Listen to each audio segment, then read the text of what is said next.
بسم اللہ الرحمن الرحیم۔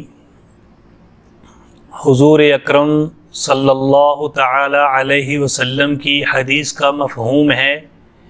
اس حدیث کی راویہ ہیں حضرت ام ہانی رضی اللہ تعالی عنہا، جو کہ رشتے میں حضور اکرم صلی اللہ علیہ وسلم کی پھوپھی ہیں۔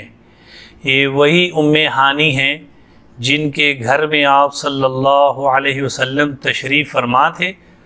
حضرت جبرائیل علیہ السلام تشریف لائے اور اللہ تعالیٰ کے حکم سے آپ کو آسمانوں کی سیر کروائی گئی جب یہ نماز کا تحفہ ملا۔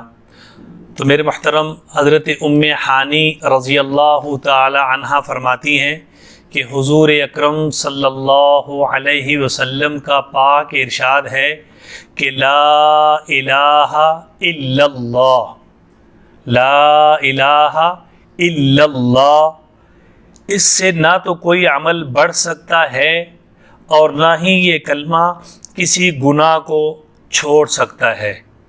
لا الہ الا اللہ کا پڑھنا، لا الہ الا اللہ کا پڑھنا انسان کے گناہوں کی بخشش کا ذریعہ کرتا ہے۔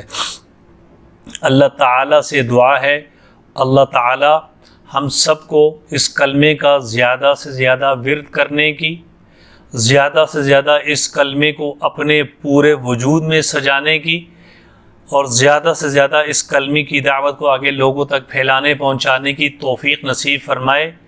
وآخر دعوانا ان الحمد للہ رب العالمین۔